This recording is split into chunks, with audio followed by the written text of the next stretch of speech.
Bucs, go Bucs. Go Bucs, go Bucs. Go Bucs, go Bucs. Go Bucs, go Bucs. First and goal, we gotta tough it out. Get in the end zone and call a hot route. O-line to beat, Mike bang the streak and have Humphreys run right underneath. You know it's Bucs ball, we got the hardest D. Bring the pressure to the QB, you know it's routine. We got Hargreaves, welcome to Tampa, welcome to Turbo. Go Bucs, go Bucs. Reppin' for my team. Go Bucs, go Bucs.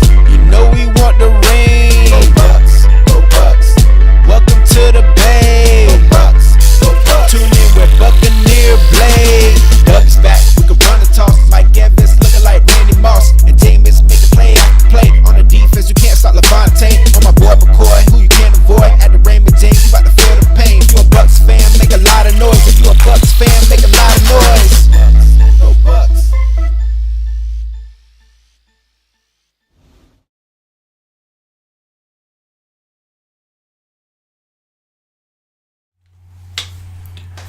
What's up, everybody? Welcome back to Bucnblake Sports with your host, Mr. Bucnblake himself. Happy Monday morning. We'll talk about Buccaneer Blake and Buccaneer Blake Sports and the little topic of the Bucs. Like I said, it's a real tough time around this time of season to talk about stuff when you're sitting here waiting and waiting and waiting. But let me get into my introduction and thing before I get into all that other stuff. Again, you can check out all my website stuff on www.bucnblakesports.com, Bucnblake Sports at IG, Bucnblake at Twitter, Bucnblake Sports on Snapchat. Everything's there. The stuff I'm doing, having fun with friends and all types of stuff. And like I said, I'm getting really into the charity stuff. And check out Jameis Winston's Dream Forever Foundation. The link's on my website. You can click and donate, whether it's time or it's money or whatever it is. And I'll be doing some stuff on my own. I'm just trying to get creative and get people involved in any way they can, if I can do that, or just get people moving and motivated to do different things, to help somebody else less unfortunate. Because the Deshaun Watson thing, it's amazing how small world it is. Warwick Dunn offered by single mothers homes in Atlanta, and lo and behold, that produced Deshaun Watson. And his family, his mother getting a home and being able to take care of her family and him, and she produced a boy that was able to go to college, which induced he was able to get paid and get a nice job in the NFL. And then in return, he did the same thing and gave money to the victims and that were the victims of the hurricane that happened over there in Houston. I can't remember the hurricane name, but the hurricane that destroyed a lot of homes and all that, and he gave money back to his first paycheck actually to people. And you see what I mean, how that trickled down to him doing the same thing that Warwick Dunn did for somebody else. So don't think just because you don't see your immediate impact in somebody's life right away. See, we gotta stop doing that, thinking about our personal satisfaction right away. It's got to be right here, right now, and you want to feel that feeling. But look at the longevity of what it did. It produced somebody that did the same exact thing that Warwick Dunn did years later, because that boy was so grateful for the opportunities that was given from this man. And that's just it. But let's go on to the topics. I'll say congratulations to Jameis Winston. His pregnancy and his engagement. I have to agree with you, Kim. That has nothing to do with his play. That's his personal life. There's maturity in the man, and there's maturity on the field. Those are two separately different things, and they are not one and the same. So there's a lot of coaches and players out there. They're saying Jameis Winston needs to just be himself, and I guess stop trying to make everybody happy. And I can see that. He wants to be a leader, and he's trying to change the culture here.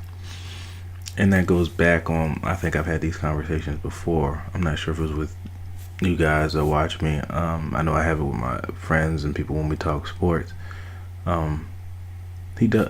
Winston has taken a burden on his shoulders, much like Mariota.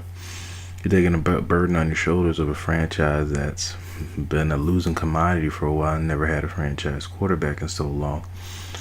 So I can understand, the added pressure and all that. And then people say, oh, it needs to be that. But do you hear yourselves on Sundays and during the season how you critique everything he does or doesn't do? If a cornerback gets beat, it's Winston's fault. If a running back can't run through the lane, it's Winston's fault. For a young man, that's a lot to take on, and that's what happens with a lot of young quarterbacks that come into the NFL and take over such a losing franchise. The fans are demanding direct results out of it. Winston is making plays. He's throwing the ball. I know he does. I'm just gonna say the same thing. You don't have to do so much. Everything is not on your shoulders. I understand that Winston doesn't. He cares about winning so much that he will not let his other players sacrifice, suffer because he's trying to do everything. And he feels like he got to run it if he's got to. He's got to force plays. You don't have to. There's no shame in taking a sack. There's no shame in throwing the ball at the running back's feet when you're under pressure. There's no shame in throwing the ball high over some receiver's head to throw it away so you don't get intentional grounding. And there's just the people who watch football, and there's people who know football, and there's people who watch football. And everybody isn't the same. So be yourself, Winston. You got a family now. It's got, just be yourself and play your game. A running game should help you out a lot more, so you don't have to throw the ball 40 times a game. It's just, there's a lot of intangibles in football. It's a total team sport. I know the quarterback is the person that has the ball in their hand more than anybody else in the game. And there is a lot of burden. There is a lot of expectations. I'm not totally taking him off the hook here, but if you guys want Winston gone so bad, are you really ready to go back to mediocrity again? You're going to say we're in mediocrity now. Yeah, we are, because we haven't been making the right moves in the franchise that we needed to make. We've neglected defense for so long, and then now we're just starting to get into it. You think drafting corners and safeties, I'm just so glad the Buccaneers learn. I said this last podcast, the Buccaneers learn from before. Don't get caught up in that Derwin James and Mark Barron. It was the same situation. And we ended up passing up a couple of Hall of Famers to pick Mark Barron somewhere on the defensive line. And linebackers, Luke Kuechly, Fletcher Cox. So guys, we passed up. We need a defensive line. We could have took Fletcher Cox. Think how that would have been, adding him with Gerald McCoy. Lord Almighty. And here it is. Mark Barron was traded to the Rams, and we don't no longer have him.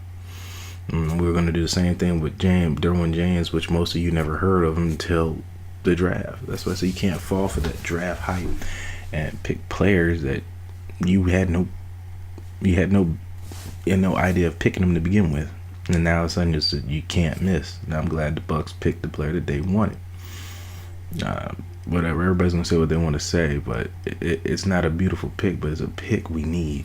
You have to establish dominance on the offensive defensive line. That is where the game is won, my friend.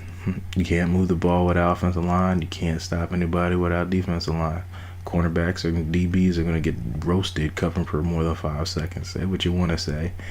But I think with more pressure and consistent pressure, you're going to see a better Hargreaves. You're going to see a better Ryan Smith. You're going to see a better Chris Conte. You're going to see a better Keith Tandy. You're going to see a better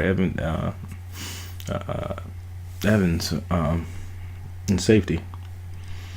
I don't know how I got from Winston to that, but it's a total team sport.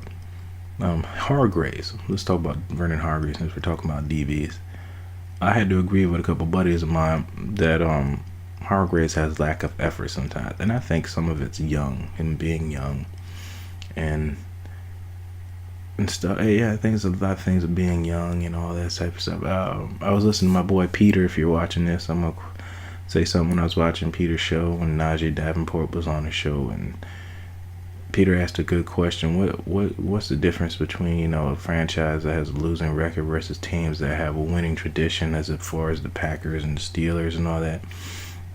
And his answer was, There's the team. The team is the town. The team is the town, and you're always thinking about football, and everybody around is thinking about football. See, you here in Florida, there's way too many distractions. That's why you can't bring everybody to Florida. You can't bring people who have problems partying and things like that that are from this area here. That's why we didn't bring Davin Cook.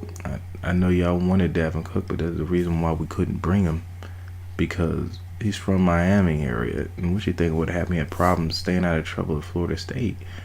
And like I said, I didn't care about the college thing and all that, picking up players. Florida State, Miami. I care about guys who are going to contribute to this team. That's what I care about. That rivalry crap doesn't mean anything anymore. And that's pretty much it. I just think he's young and lack of, sometimes he has lack of effort, lack of focus, and I think it's because he's young. I don't know if Brent's really teaching him all that too much. Brent's not really a vocal first person. That's more of his wife. And I think just somebody needs to come under his wing. If Barber couldn't get around him, or some other people, try to teach us some ins and outs. And we got to play coverage that best fits him too. He wasn't picked up as a zone coverage corner. He was a press man coverage corner. And we switched on that. I mean, I could understand the switch because we don't really have the pressure to play press man.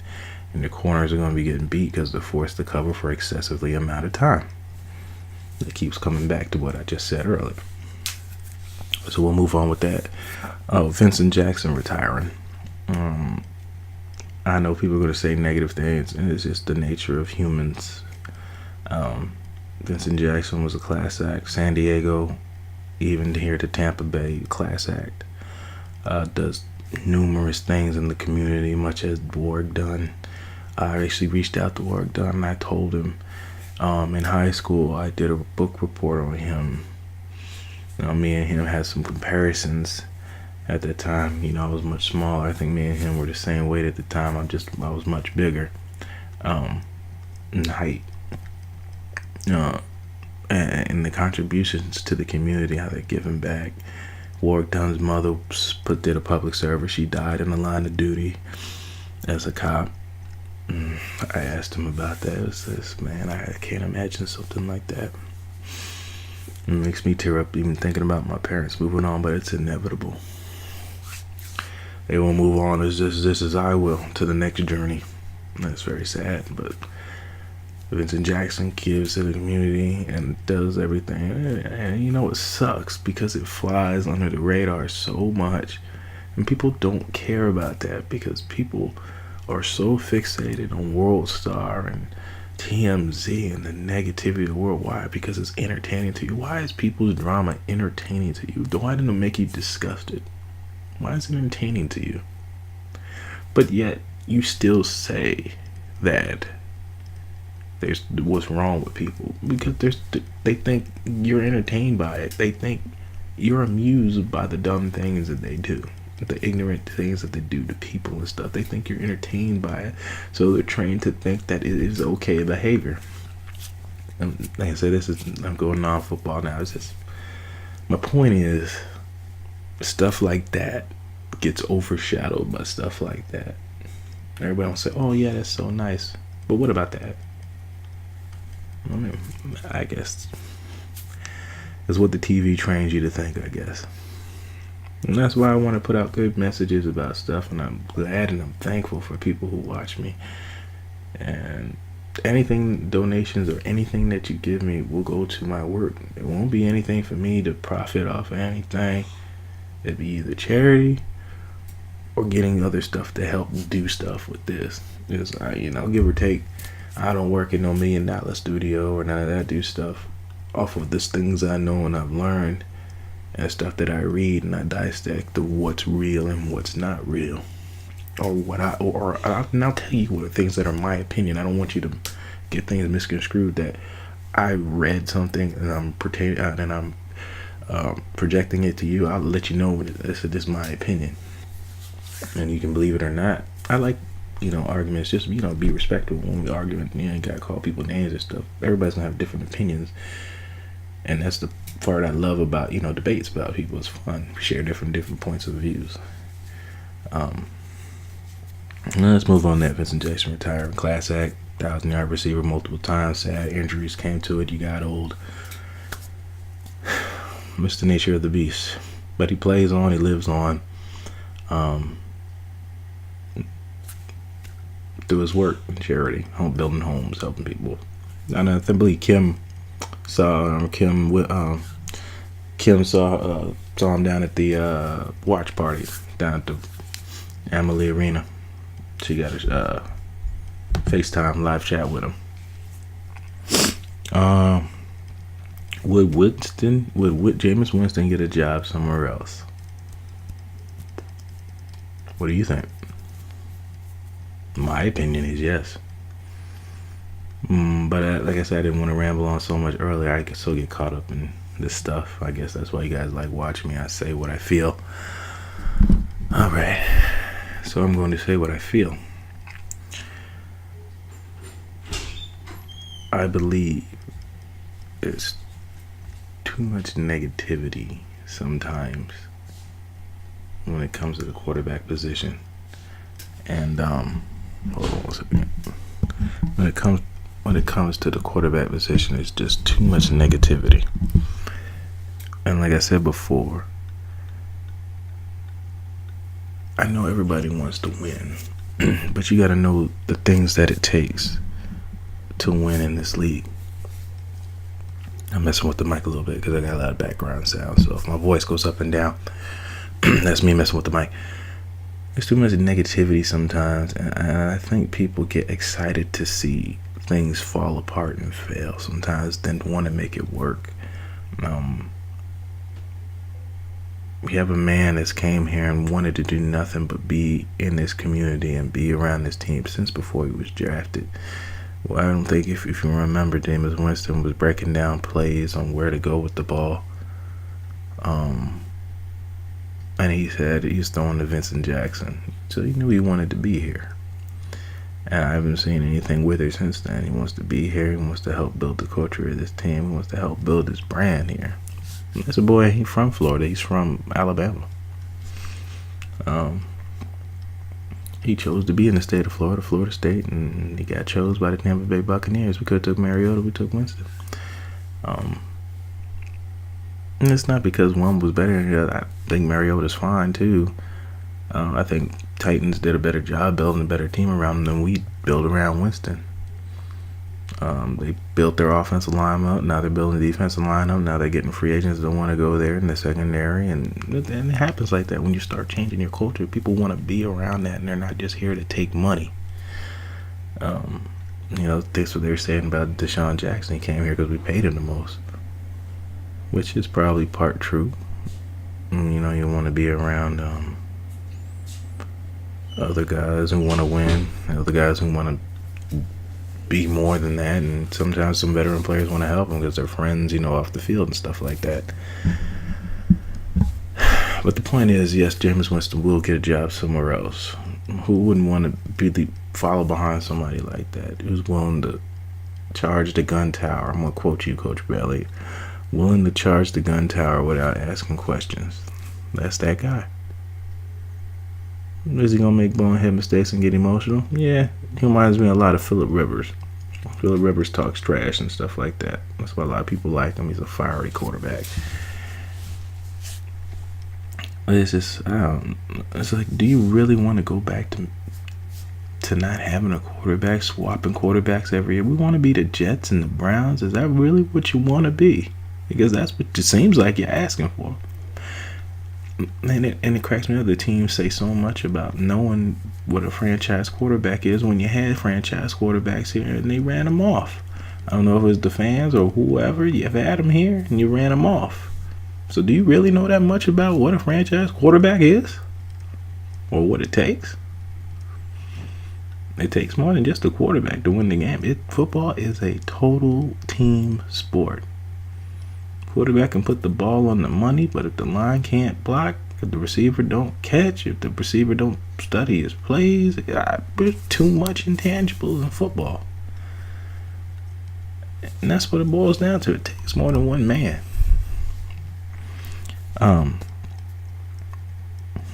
Buckners coaching mentality. That man will get a head coaching job soon, or defensive coordinator job soon, unless he doesn't want that, unless he's happy positioning coach, which is fine too. You get comfortable where you're at, where you're good at, and then you try to add on added pressure. You can't really do the things that you're actually good at, and I think he's really good at motivating young defensive linemen, veterans, and stuff like that. And he says the same things that I say when I play my games on Sunday. Don't make it too hard. Keep it simple. I think Vita Vea said, why don't you, I think he asked Vea on a rush play, he said, why didn't you push him back on this play or something like that? He said, I was trying to read his hips. I'm like, what are you reading his hips for? I said, you need to drive through him. The quarterback's back there. Running back's back there. You're thinking too much. You just put him back there. Put him 3 yards behind you, 4 yards behind you. That's all you need to do, and read his hips and do that. Don't make it harder than it has to be. I said, man, this man knows what he's talking about. You make it harder than back. The DBs don't make it harder than you have to be. If you're playing on the outside, what you can't worry about, you don't got to run out routes because you're sitting on the sideline, especially if you're in cover 3. There's certain things you don't have to worry too much about. You can shade it. You can shade outside and things like that. But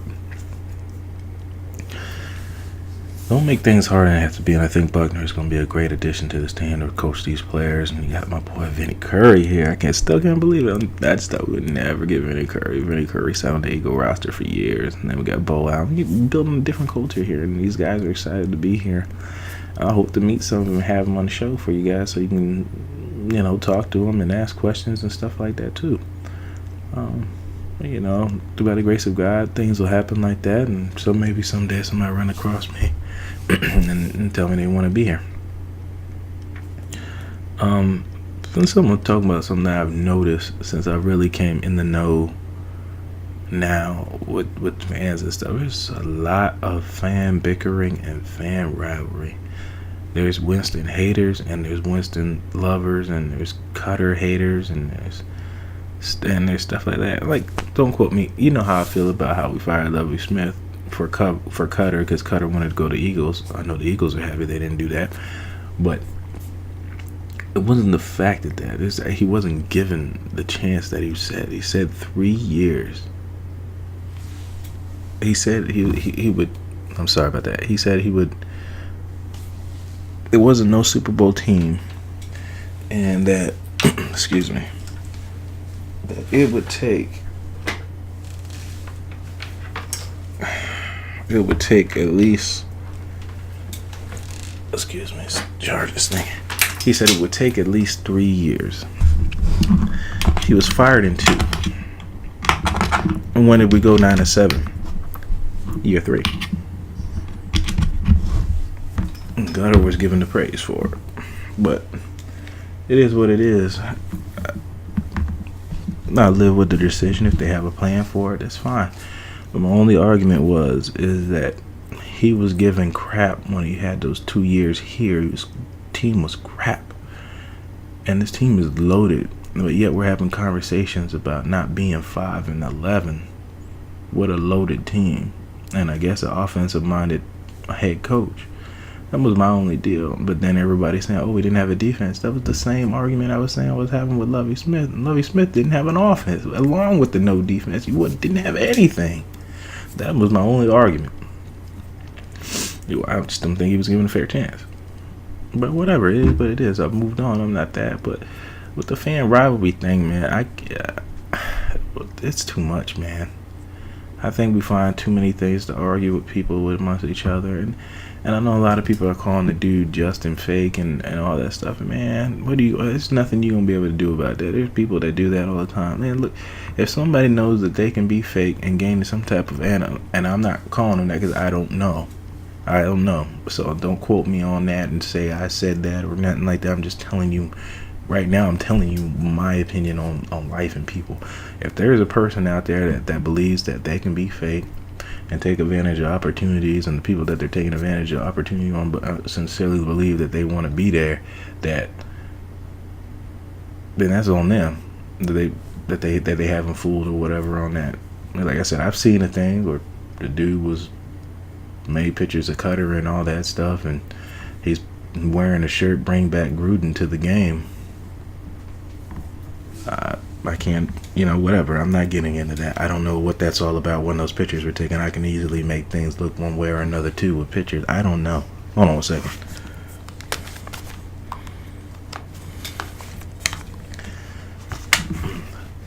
Sorry about it. We're going there. I can easily do the same thing too.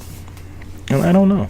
Like I said, I'm not going to make accusations of somebody I really don't have no idea anything about him, other than what he put on there and then he was on Hard Knocks. I know we had a terrible season that season, and a lot of fans withered away. It kind of disappeared, when the hype was gone. So that's when when people are staying with you, when things get rough and they just disappear.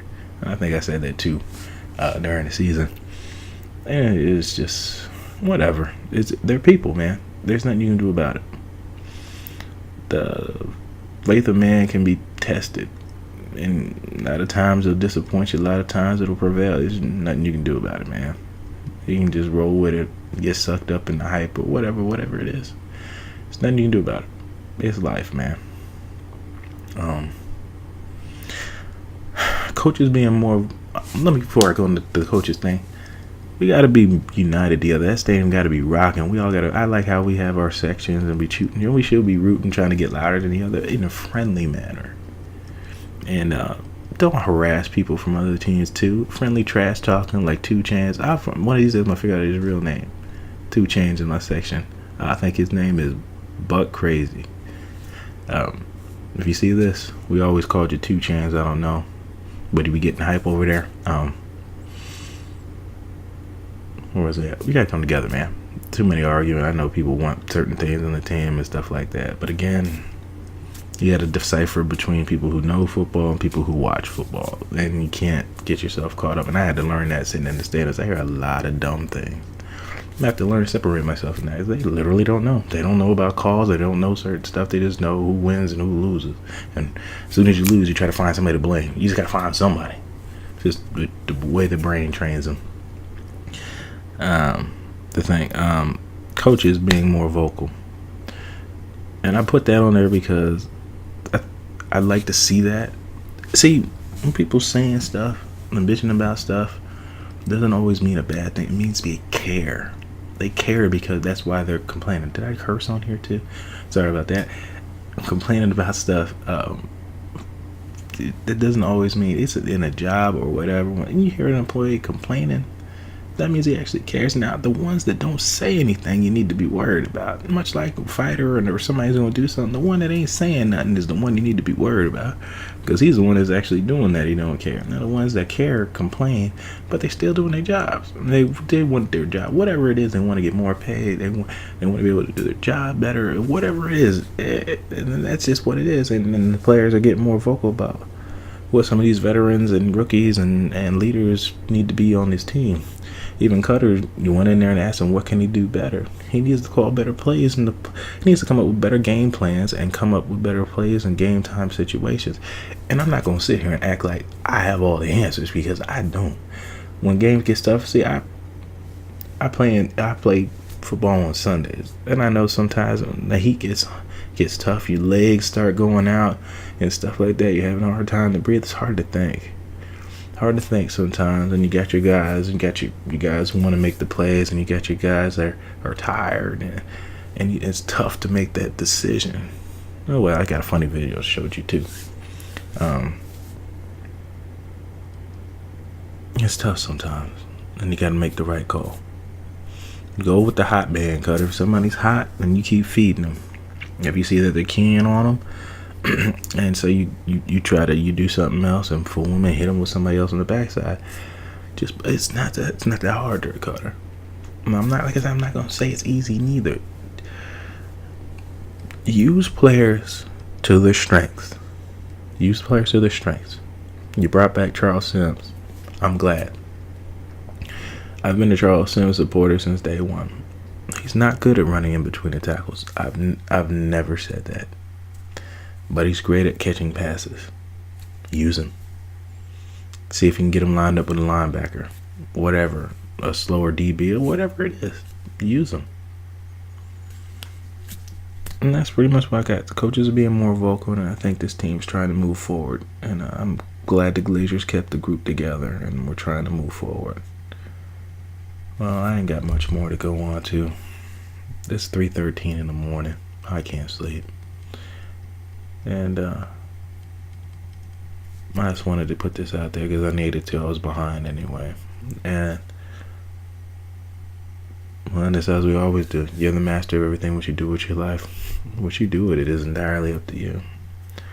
You can make excuses, or you can do things the way you want to do them. It doesn't happen overnight, but it can happen. Y'all be safe. God bless. Fire those cannons.